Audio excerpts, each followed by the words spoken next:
Derecho de la Universidad Nacional Autónoma de México.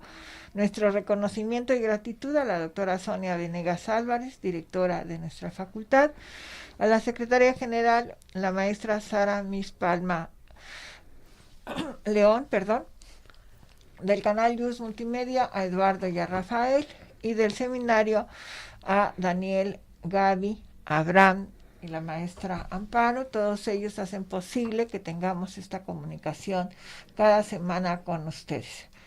El día de hoy estamos muy contentos, nos acompaña nuestro querido doctor Edwin Cuitláhuac Ramírez Díaz y vamos a tocar un tema que está en plena actualidad, que se intituló el programa Desaparición de los órganos constitucionales autónomos. Entonces, como ven, es un tema que está ahorita en pleno debate y con efectos desconocidos, diríamos, de alguna manera. Pero antes de iniciar nuestra conversación con el doctor Edwin, cedo el uso de la voz a la maestra Amparo para que nos dé la síntesis curricular. Por favor, Amparo. Claro que sí, doctora. El maestro Edwin Cuitláhuac Ramírez Díaz es licenciado y maestro en Derecho con mención honorífica por la Facultad de Derecho de la Universidad Nacional Autónoma de México, especialista en Justicia Electoral por el Tribunal Electoral del Poder Judicial de la Federación, doctor en Estudios Sociales con la línea Procesos Políticos por la Universidad Autónoma Metropolitana, en donde obtuvo la medalla al mérito universitario. En el ámbito académico es profesor de la Facultad de Derecho de la UNAM y en la Universidad Autónoma Metropolitana. Igualmente ha sido profesor en diversas universidades a nivel nacional, entre las que destacan la Autónoma de Baja California, la Autónoma de Guanajuato y la Anáhuac del Norte. Tiene diversas publicaciones en materia electoral, derechos humanos, derecho constitucional, transparencia y combate a la corrupción, y es miembro del Sistema Nacional de Investigadores. Bienvenido, doctor. Muchas gracias. Bueno, y es también un excelente colaborador de las funciones del Seminario de Sociología General y Jurídica, en donde nos lo secuestramos de vez en cuando para que participe en las actividades que desarrolla el seminario. Pues como habíamos mencionado, el tema de hoy son los órganos constitucionales autónomos. La primera pregunta, que resulta obvia, es saber qué son estos órganos constitucionales autónomas, porque obviamente gran parte de quienes nos favorecen con su atención pues no han precisado estas asignaturas todavía, y necesitamos precisar qué vamos a entender por órganos constitucionales autónomos, así como también las personas que nos acompañan fuera de la comunidad. Pues es importante precisar, porque hablamos cotidianamente y quizás sabemos qué dice o quizás no sabemos, y como suena muy bien, pues lo aceptamos para no decir que no sabemos con precisión. Entonces, mi querido Edwin, ¿qué son los órganos constitucionales autónomos? Bueno, muy buenas tardes a todas y todos. Muchas gracias. También agradezco la invitación de la directora, doctora Sonia Venegas. Muchas gracias también, doctora Elsie Núñez, maestra Amparo, todos los colaboradores del Seminario de Sociología, del Seminario de Sociología General y Jurídica de la Facultad de Derecho. Gracias por la invitación. Yo encantado de participar. Bueno, efectivamente, creo que habría que empezar por operacionalizar el concepto de los órganos constitucionales autónomos, ¿no? Y los vamos a entender como aquellas entidades del Estado mexicano que participan dentro del sistema de distribución de competencias, de funciones, y tienen como responsabilidad cumplir con ciertas finalidades que el propio legislador constitucional o secundario les han determinado para resolver ciertas temáticas específicas dentro de la esfera del Estado mexicano. Ahí empezarían las variantes, ¿no?, de cómo vamos a entender a los órganos constitucionales autónomos. Sí son parte del Estado, eso claro que sí, por supuesto que son parte del Estado mexicano. Claro que realizan funciones públicas, pero donde empiezan las diferencias es si también son parte del gobierno, ¿no? Entonces, si las entendemos nosotros como entidades distintas a lo que establece, por ejemplo, el artículo 49 constitucional, donde se señala que el supremo poder de la Federación se divide para su ejercicio en legislativo, ejecutivo y judicial, pues ahí no están los órganos constitucionales autónomos, ¿no? Entonces, ahí no se encuentran. dentro del Estado, insisto, participan dentro del sistema de distribución de competencias en el Estado mexicano, cumplen funciones específicas dictadas por el legislador, pero no están subsumidas en ninguno de estos tres poderes. Sin embargo, y dicho incluso por los propios criterios de la Suprema Corte de Justicia de la Nación, no solo participan dentro del sistema de distribución de competencias, sino también realizan una serie de actividades de coordinación con los otros poderes públicos, con las otras entidades, con los órdenes de gobierno, y estos también se encuentran sujetos a el régimen jurídico mexicano. Evidentemente no por ser autónomos, se encuentran, se encuentran separados de la normatividad que también se generan para todas las entidades públicas en el Estado mexicano. Sí que tienen ciertas características en las cuales cierta normatividad no les aplica, pero en general evidentemente también se subsumen en todas estas dinámicas y vasos comunicantes que el propio sistema jurídico mexicano establece. Como usted lo ha referido, maestro, tendría su fundamento, obviamente, en la Constitución. ¿Cuáles serían algunos ejemplos de estos organismos? Porque, bueno, creo que el más conocido por la publicidad que se le da, pues es el INE, ¿no? Pero ¿qué otros destacarían en este sentido? Sí, bueno, ahí, maestra Amparo, yo haría una precisión. Es que desde la Constitución Política de los Estados Unidos Mexicanos no existe una previsión que señale o que mandate se crearán tales órganos constitucionales autónomos. No existe una uniformidad, no es así como sí lo establece la Constitución, por ejemplo, entre las facultades del legislativo, bicameral, del ejecutivo, para el presidente de la República o del Poder Judicial. Para esos tres casos sí se establece perfectamente sus características, cuáles son, funciones, pero los organismos constitucionales no hay un artículo que diga este es su proceso de creación, estas son las temáticas que tienen que abordar, esta es la numeralia de órganos constitucionales autónomos. Lo que tenemos es una serie de decisiones legislativas, que evidentemente hay un acuerdo político detrás de esas decisiones legislativas, que se empezaron a realizar en la transición mexicana de la década de los 90. Si nosotros empezamos a advertir cuándo empiezan a aparecer estos órganos constitucionales, por ejemplo, nosotros vamos a identificar, por ejemplo, el Banco de México, ¿no? Como uno de los fundamentales, y también el Instituto Nacional Electoral en los años 90, 94, 96, Instituto Federal Electoral, la Comisión Nacional de los Derechos Humanos, y pues algunos otros que se fueron creando después, como pudiera ser, por ejemplo, el INEGI, el INAI, la COFES, la Comisión Federal de Competencia, el IFETEL, y ya mucho más reciente, pues incluso la autonomía que adquirió la otrora Procuraduría General de la República, hoy Fiscalía General de la República. Entonces, esos serían, ¿no?, los órganos constitucionales, insisto, que se han venido creando desde los años 90 y que la literatura, pues precisamente debatimos sobre eso, de si hay una lógica específica de por qué se crea en este tema y por qué no se crea en otro tema, y las razones, si quieren lo comentamos más adelante, pero no necesariamente son razones de un diseño institucional de estricto derecho, sino hay otros elementos ahí involucrados para esa decisión que se tomó de esas creaciones de estos órganos constitucionales. Pero al final con esto que nos comentas, pues el abanico es muy amplio, ¿no? Sí, todo y como bien has dicho, hay distintos motivos por los cuales se origina. Sin embargo, creo que ahorita está centrado en el INAI, ¿no? Como que todo se refiere exclusivamente, porque ahorita que señalabas el INEGI, pues yo creo que nadie piensa que vayan a desaparecer, o también está ahí ya no queremos estadísticas. De por sí que andan un poco ahí desafortunadas esas estadísticas, pero bueno, en ese sentido, pues podemos arbitrariamente, ¿no?, hacer una jerarquía, ¿no? O cuáles son los que están ahorita en el primer escenario y otros de los que nadie habla, ¿no? Porque podría yo considerar que es en relación a las funciones que desarrolla o que desempeña o que tiene como responsabilidad, ¿no? Porque pues nadie habla del INEGI, ¿no? O sea, ni creo que tampoco sea interés desaparecerlo, ¿no? Pues lo que hace son unas estadísticas más o menos ahí, con sus salvedades, porque luego cuando vemos las internacionales nunca coinciden, ¿no? Cada quien va por su lado, pero ¿cuál sería desde tu perspectiva? Porque nos queda claro que no hay ningún criterio, ¿no? Pero ¿cuál sería, tratándole de dar un orden a esto, ¿no? Es decir, ¿cuál es la necesidad que se pretende de alguna manera satisfacer al crear un órgano de esa naturaleza?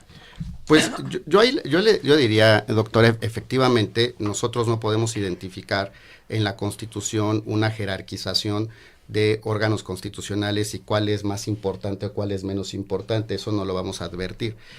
Todos en el momento de la coyuntura política que se empujó para su creación, se estimaron fundamentales de que se configuraran normativamente desde esa perspectiva.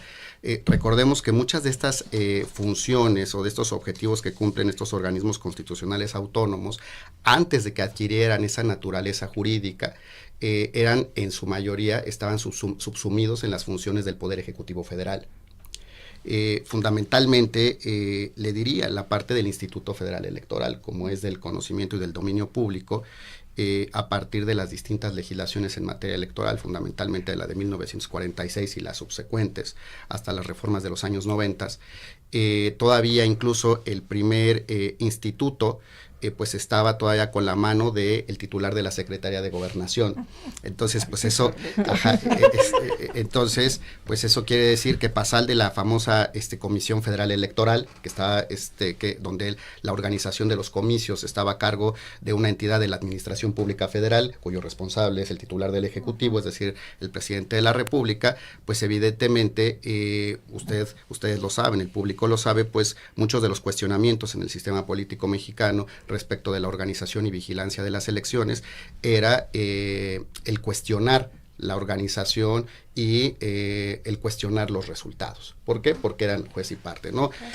Bajo la idea de que pues se favorecía a unos, se perjudicaba a otros, había un control de las elecciones, y esto lo que nos llevaba pues es a que no tuviéramos certeza sobre ni sobre el proceso, ni mucho menos sobre los resultados, y entonces se hablara, por ejemplo, de fraude, ¿no? De fraude en todas sus aristas, ¿no? No únicamente en la casilla, ¿no? Ahí poniendo votos o cosas de ese tipo, ¿no? Sino en el control de las elecciones, en a quién se le otorgaba registro como partido o no, si podías ser candidato o no, si había medios de impugnación o no, etcétera. Entonces, desde esa perspectiva, todavía ese IFE, con el primer COFIPE de 1990, y hasta que adquiere esa autonomía de 1996, pues evidentemente fue una lucha de muchas décadas por parte de la oposición en aquel entonces partidaria, pero también de organizaciones sociales, pero también de la ciudadanía, de exigir que hubiera una reconfiguración de la manera en cómo se realizaban las cosas dentro del sistema político mexicano.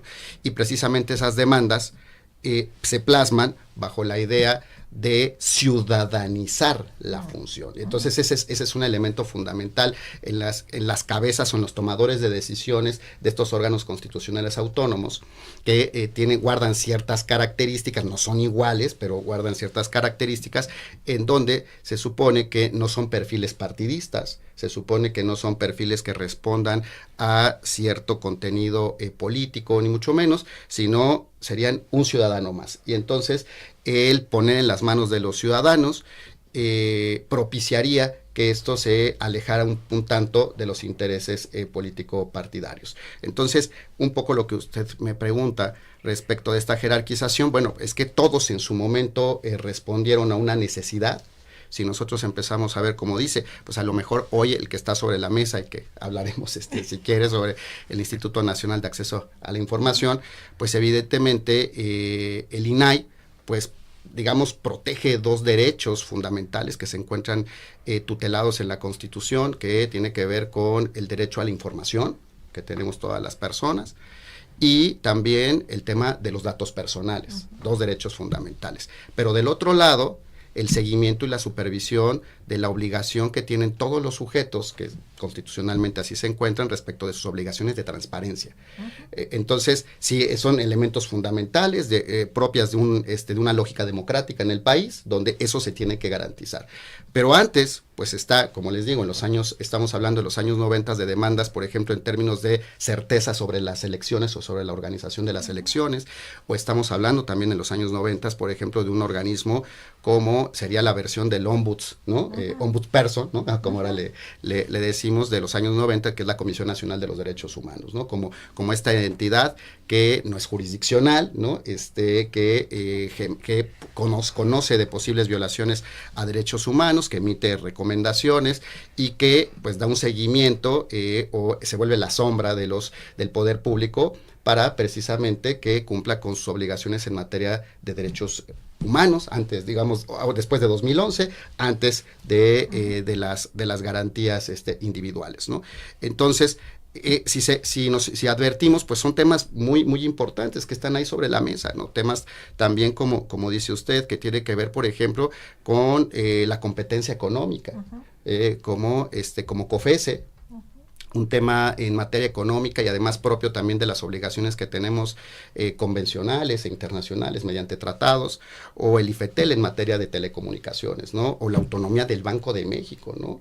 En términos del ámbito de sus responsabilidades en materia de acuñación de moneda, etcétera, ¿no? Todo lo que le corresponde en términos constitucionales, pues son temas prioritarios, temas que se consideraban que no podía tener la mano metida ahí el Poder Ejecutivo por razones de todos conocida, y que se tenía que acceder precisamente a sacar de ahí esas funciones del Ejecutivo, ¿no? El último de ellos, por ejemplo, la Fiscalía General de la República, ¿no? Que durante muchos años, yo recuerdo, no quiero exagerar, quizá 20 años, ¿no? Quizá hasta más, ¿no?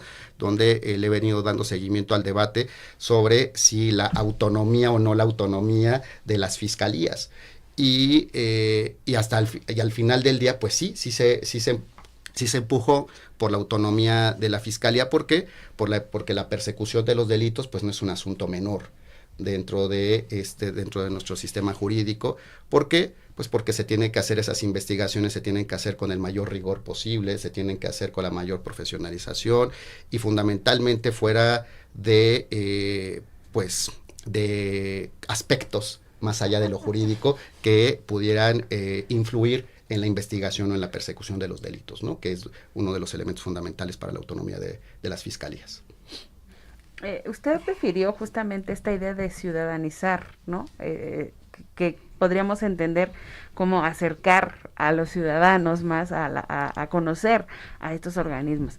Y aquí mi pregunta, maestro, realmente, ¿cuál sería la opinión que la sociedad tiene, por no decir solo los ciudadanos, sino la sociedad en general, de estos organismos constitucionales? Porque pareciera que solo es como el Estado y para el Estado y crear y legitimar solo las acciones del Estado, mientras que del otro lado, pues yo creo que no tendría, desde mi perspectiva, el objetivo de realmente acercar, es decir, que realmente las personas se interesen, porque como usted lo refirió, son temas que trabajan en áreas prioritarias, como sería la economía, la seguridad, ¿no? Pero que al final cuando preguntamos a las personas, pues muchas de ellas o desconocen o tienen una visión negativa justamente de la función de estos órganos. ¿Cuál sería en este sentido la percepción? Pues yo apelaría, o más bien me lo fundamentaría en diversos instrumentos de opinión que se tienen a la mano, en donde precisamente una de las preguntas que se les han hecho a las distintas personas que se entrevistan es, por ejemplo, si conocen esos organismos constitucionales, ¿no? Hay varios instrumentos, por ejemplo, donde se les pregunta sobre el INAI, o donde se les pregunta sobre el INE, ¿no?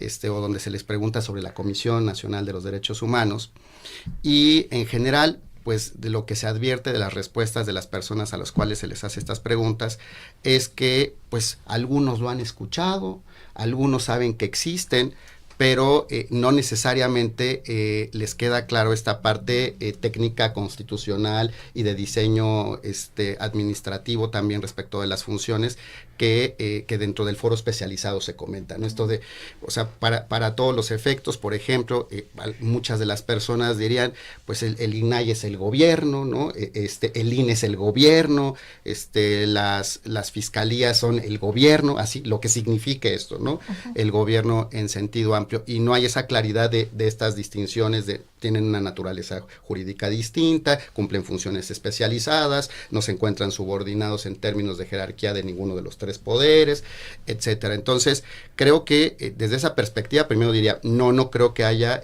insisto, los instrumentos de percepción así lo demuestran, no hay una claridad plena de cuál es su naturaleza ni cuáles son sus funciones. En ese sentido, creo que a todos los organismos constitucionales, si algo creo que les ha faltado o es un pendiente en cada uno de ellos, es que hayan logrado comunicar más a la sociedad qué es lo que hacía, o qué es lo que hacen al día de hoy, ¿no? Todavía vigentes todo bueno, salvo uno, ¿no? Salvo uno, que ese sería también un elemento, ¿no? Habría que decir que de todos los órganos constitucionales autónomos que se han creado, ya uno ya se desapareció. Esa es una situación que es digna de resaltarse, porque es el único que había tenido esta configuración, que es el Instituto Nacional para la Evaluación de la Educación, el INE, el INE con doble E, que se crea por reforma constitucional de 2013, y que pues tuvo resistencias muy importantes, porque el instituto era el encargado fundamentalmente del acompañamiento en términos de la evaluación educativa, que se hacía a través del servicio profesional docente, de la coordinación general, y pues fundamentalmente con la reforma que se hizo al artículo 3º constitucional, fracción 9ª, relativo, por ejemplo, a garantizar aspectos tan importantes, como usted decía, maestra, por ejemplo, como el interés superior del menor y la calidad de la educación, nada más y nada menos, ¿no? Entonces, ¿cuál es la historia por ejemplo, de este organismo que viene desde la perspectiva de sectorizado, no sectorizado, descentralizado, etcétera, hasta pasar a su naturaleza de órgano constitucional autónomo en 2013, pero pues todo el camino de su vigencia hubo resistencias muy importantes, fundamentalmente por el magisterio, porque pues de una u otra manera también impactaban las evaluaciones al servicio profesional docente, ¿no? Y entonces pues eso garantizaba la continuidad o no continuidad para evitar ciertas prácticas de corrupción como venta de plazas, transacción de este tipo de espacios, etcétera, y hubo una resistencia muy importante a lo largo del camino hasta que en 2019 ni siquiera 6 años después hubo la denominada contrarreforma educativa, lo cual esa reforma lo que hace es desaparece el Instituto Nacional para la Evaluación de la Educación. Entonces, si me preguntan en el camino, ¿no? en el camino, pues la gente tenía perfecto conocimiento de que el INE pasó a ser organismo autónomo, el INE tenía funciones específicas en términos del artículo 3º, después en 2019 desapareció. No es así, ¿no? Entonces creo que esa es una asignatura pendiente de todas estas entidades, de que teniendo una función muy relevante en términos constitucionales, sociales y políticos, y altamente especializada y técnica, pues no han logrado transmitir desde mi punto de vista la profunda importancia y el rol político, no solo jurídico, el rol político que seguramente para allá iremos, ¿no? Que tienen, porque uno de los aspectos fundamentales de los órganos constitucionales autónomos es que al participar dentro del sistema de distribución de competencias se vuelven entidades de control del poder político, se vuelven entidades que limitan el ejercicio arbitrario, se vuelven entidades de una supervisión externa ajena a los poderes clásicos del Estado. Claro. Y un área tan importante como es la educación, ¿no? Claro. O sea, que justo ahí es donde enfatizaríamos esto, ¿no? O sea, ¿qué conocimiento tenemos por haber defendido ese órgano que es tan importante, ¿no? Porque la educación en cualquier país pues es una herramienta que permite el avance, ¿no? Yo ahí ahorita que decías esto, pues pensaba, ¿no? Es decir, obviamente podemos entender que el sindicato y eso te van a evaluar, pues a nadie le gusta que lo evalúen, aunque pues es lo normal para poder mejorar. Pero independientemente de eso, en este sentido, pensaría yo que se evaluaba por una parte a los maestros y por otra parte a los alumnos, ¿no? Es decir, qué tan eficaz o eficiente está siendo mi programa, mis programas de estudio, porque tristemente, sobre todo en el aspecto sensible de la educación, pues el comparativo sería el de la OCDE, ¿no? En donde también ahí, pues a veces coincidían y otras veces las separaciones eran importantes. Pero en el caso específico de la educación, pues a mí me queda la sensación de que no quiero que me evalúes, ¿no? Es decir, quizás reconozco en mi intimidad que está fatal, ¿no? Por decirlo mal y pronto, y entonces no me evalúes, ¿no? Y no quiero ni que me evalúes en lo nacional, y te desaparezco, sayonara gutebais, y me retiro de la OCDE, entonces nadie me evalúa, ¿no? Y entonces vemos que esos programas de estudio, pues cada vez nos llevan nos guste o no, nos evalúan algunos organismos extranjeros y vemos que vamos en un descenso terrible, ¿no? Y ustedes me habrán oído escuchar que mi ejemplo es Corea, ¿no? Corea durante muchos años estuvo al mismo nivel de México, es decir, en los últimos lugares, ¿no? Uh-huh. Y un día dijo, pues aquí hay que ponerse las pilas y apostar por la educación. Y ahora Corea está en los primeros lugares, pero hizo reformas, evaluó, y eso, si no, tristemente tenemos que decir que nuestra educación va en descenso, ¿no? Y ya no me quiero meter al COVID, porque entonces ya nos da depresión a todos, ¿no? Pero como para que no nos dé depresión, pues nos damos a una pausa y regresamos con ustedes. Regresamos con ustedes, estamos ocupándonos el día de hoy de la desaparición de los órganos constitucionales autónomos.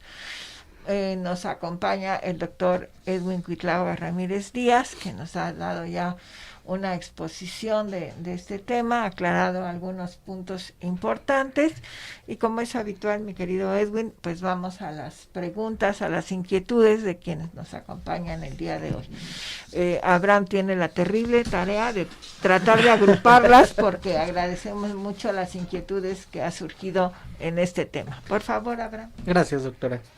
Se las voy a formular por bloque para que sea un poco más fácil. En principio, ¿cuáles son las causas que han llevado a esta supuesta desaparición de los OCA?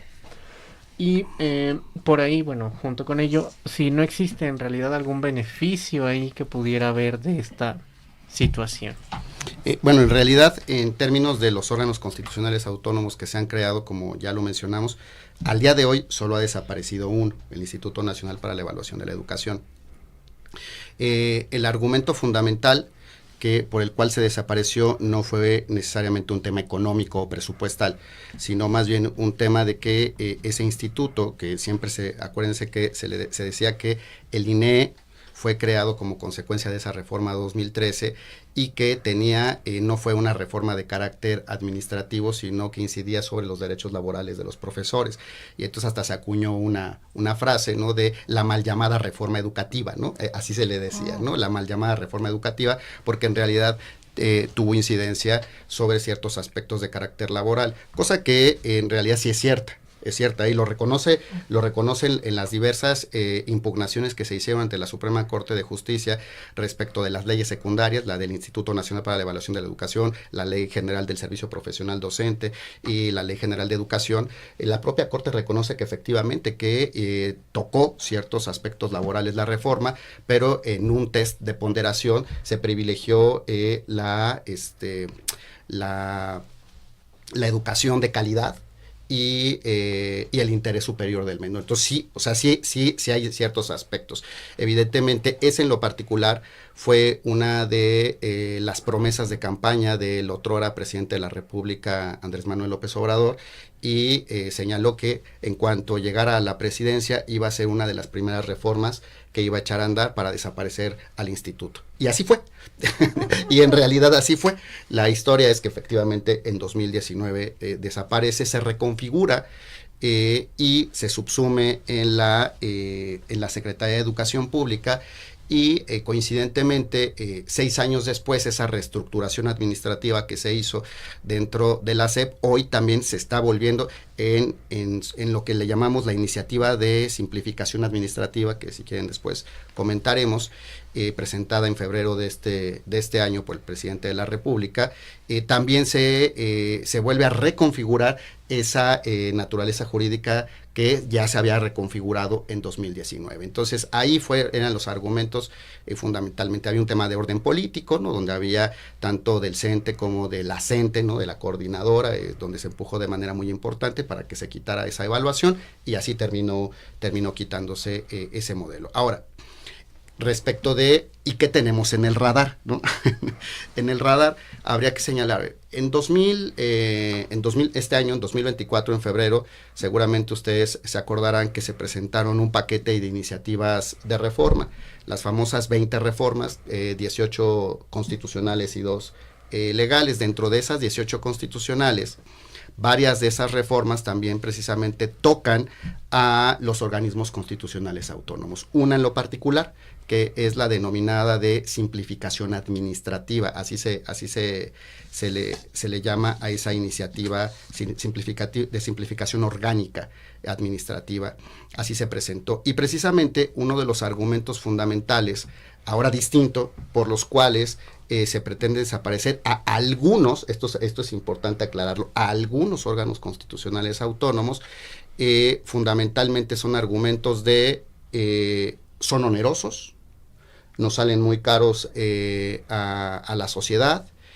no han cumplido a cabalidad con los objetivos para los cuales fueron creados, no han favorecido la organización administrativa del Estado mexicano, realizan actos de corrupción, no son limpios, no son transparentes, han generado una burocracia dorada, donde es un régimen de privilegios, y entonces bajo esas argumentaciones que precisamente son opuestas a la existencia de estos organismos. Precisamente nosotros tendríamos que decir que la existencia de estos organismos constitucionales autónomos pues tendrían que abonar en los pesos y contrapesos del sistema, en las limitaciones para la arbitrariedad, en ser transparentes, en ser imparciales, que sus actuaciones estén apegadas al marco jurídico, que no obedezcan intereses partidistas ni de otra naturaleza, y que tengan, esto que comentábamos hace unos minutos, y que tengan cercanía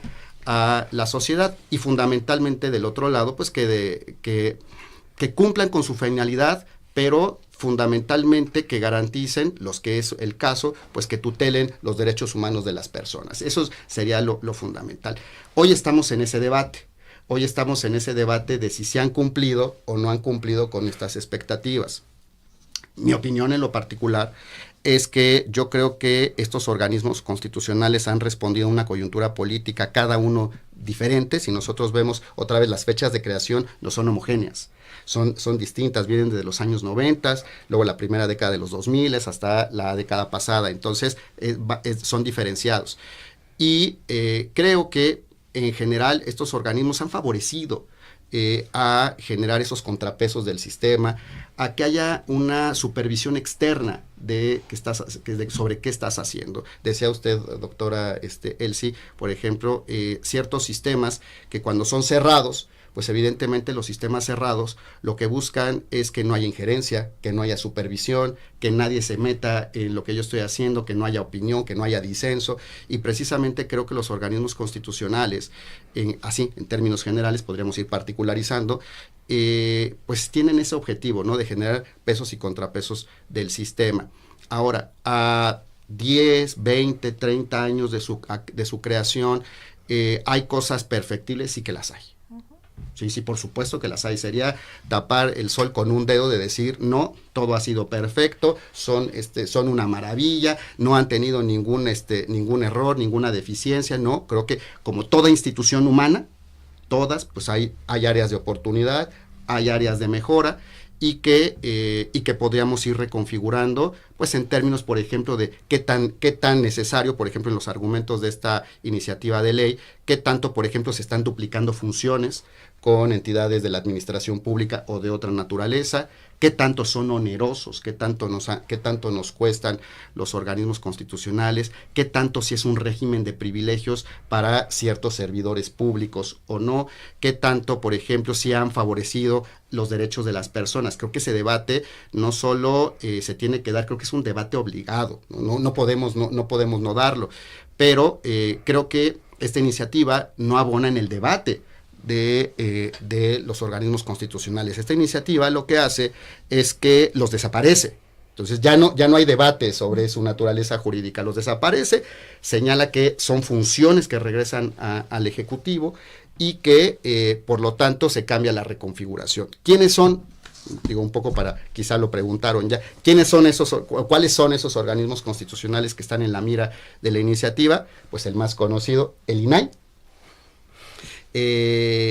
Coneval, ¿no? Que en realidad Coneval pues nunca alcanzó esta naturaleza que la propia Constitución establecía, no, nunca se generó esa ley reglamentaria, entonces siempre quedó ahí ensimismado en el Ejecutivo, aunque la Constitución sí decía que era órgano constitucional, la COFESE, el IFETEL, y esos son los organismos que se reconfiguran, no así todos los organismos. Entonces por eso la pregunta, ¿no? O el nombre de la charla del día de hoy, ¿no? Desaparecen, bueno, la iniciativa desaparece algunos, y precisamente en la coyuntura política pues acaban de expresarse legisladores, la propia titular del Ejecutivo Federal ha señalado que la próxima reforma constitucional que viene es precisamente esta es la próxima que se va a discutir, y lo más seguro es que con la rapidez que hemos estado viendo en estos primeros 2 meses de legislatura que llevamos, 3 de la tarde. Así es, con esa rapidez, ¿no? Menos mal que tenemos una constitución rígida, así, ¿no? así es. Cuando yo estudié hace si fuera flexible, años, quién sabe qué era sería una nosotros. constitución rígida, ¿qué tal si no fuera? Así es. En 12 horas. Así es, estamos en una constitución rígida con aproximadamente 800 reformas, ¿no? Menos mal que es rígida. Constitucionales, y de verdad, pues ustedes vean, en este periodo que tenemos de 2 meses de legislatura, digo, la presidenta entró en octubre, pero la legislatura es desde septiembre, hemos visto reformas constitucionales, digo, la más sonada, la que ahorita está en los medios, es más, entiendo, ahorita está esa discusión, por cierto, en el pleno de la Suprema Corte de Justicia, el tema de la reforma al Poder Judicial de la Federación. Sí, esa es la que está más mediática, la que ha estado presente, la que genera controversia, pero no es la única. No es la única que está sobre la mesa. Se han presentado reformas constitucionales, por ejemplo, a mí me preocupa muchísimo, ¿no? Por ejemplo, la reforma en materia de Guardia Nacional, las reformas también en materia de las empresas productivas, otrora empresas productivas del Estado, CFE y Petróleos Mexicanos, la reforma en materia indígena, ¿no? Que en esa yo no tengo mayor objeción, la comparto, y ahora la más reciente y también muy controversial, la reforma denominada de supremacía constitucional, ¿no? Lo que tenemos es, digo, por eso un poco lo digo con certeza, creo que esta iniciativa va a prosperar de manera muy rápida, va a prosperar en términos del 135 constitucional. La están publicando y a la hora ya tiene la mitad. Así de es, las legislaturas de los estados en términos del 135 han operado de manera vertiginosa, en menos de 10 minutos han aprobado las iniciativas sin mayor deliberación y discusión. Entonces, pues eso lo que me pone sobre la mesa es el panorama, pues de que esta iniciativa que estoy comentando, pues va a prosperar. Entonces, pues sí van a digo, lamentablemente lo digo por mi propia opinión sobre el tema, va a prosperar. Y todavía dejaría un tema sobre la mesa, ¿no? Que sigan los otros organismos constitucionales, la Fiscalía, el Instituto Nacional Electoral, la Comisión, no quiere decir, a como veo el panorama, no quiere decir que así vayan a seguir dentro de nuestra arquitectura constitucional, ¿no? Hoy está parado y quién sabe cómo vaya a ser para adelante. Lo preocupante de esto, y yo me quedaría con el de la educación, para decir que insistente, ¿no? pero es una tristeza que pasó y nadie se enteró, nadie se preocupó, nada, y estamos hablando de algo fundamental para el país como es la educación, ¿no? Podemos entender, tú no puedes permitir tener un sistema educativo que no autoevalúas y que además no permites que los organismos internacionales te evalúan porque te da depresión en el lugar que está, pero en vez de ponerte las pilas y decir voy a mejorar esto, pues tenemos estudiantes menos competitivos cada vez, ¿no? Y entonces esto va a acotar las posibilidades de desarrollo. Si hace unos años costó tanto trabajo que universidades extranjeras reconocieran los grados mexicanos, ante esta situación pues vamos en caída libre, ¿no? Entonces, ante esa preocupación y ver lo que está pasando, lo que sí en algún momento decía Abraham, es decir, ¿dónde van a quedar los derechos humanos? Porque la verdad, lo que parece es que no quieren tener ningún control, o sea, si me vas a revisar y me vas a decir que estoy fallando, pues entonces te desaparezco, ¿no? Así, o estás conmigo o estás contra mí, cuando son aspectos prioritarios para el país, ¿no? Y que las personas se van por uno, ¿no? Cuando esto es mucho más amplio, mucho más, los efectos van a ser, y me atrevo a decir que en algunos casos no solo efectos nacionales, sino vamos a tener efectos internacionales que con estas rapideces que hay, creo que no se consideran, ¿no? Y que cuando lleguen estos efectos internacionales, porque las compañías extranjeras, los institutos, pues no se van a quedar tan tranquilos cuando empieces a ver que hay modificaciones importantes, ¿no? Sí, doctora. Definitivamente creo que, digamos, en un plano del diseño de la arquitectura, de cómo constitucionalmente establecemos al poder público y cómo eso se decanta en la parte ya de la configuración de las funciones, pues evidentemente lo que tendríamos que privilegiar siempre, en todo caso, es que del lado del poder público, digo, y desde los clásicos, ustedes lo saben, los límites al poder público. Los límites, ¿no? Los límites, pero los límites impactan también del otro lado de la moneda, que tiene que ver con los derechos y libertades. Y la fórmula, y es una fórmula desde el liberalismo, no es una fórmula que nos estemos inventando aquí en México, ni hoy, ¿no?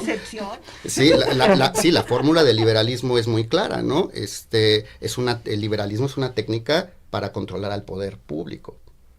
Y entonces, ¿en beneficio de qué? Del derecho y de las libertades de las personas. Entonces, en la medida en que, por ejemplo, estas entidades constitucionales autónomas satisfagan esa finalidad, pues entonces su razón de ser se justifica.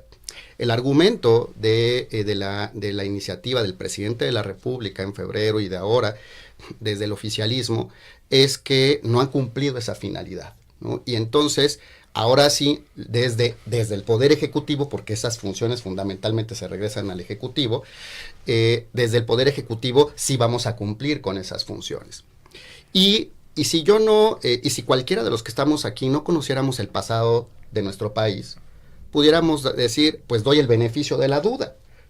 Pues si eres juez y parte, pero lo haces bien, realmente no tienes ninguna situación para favorecer a alguien o perjudicar a alguien, realmente eres objetivo, realmente eres imparcial.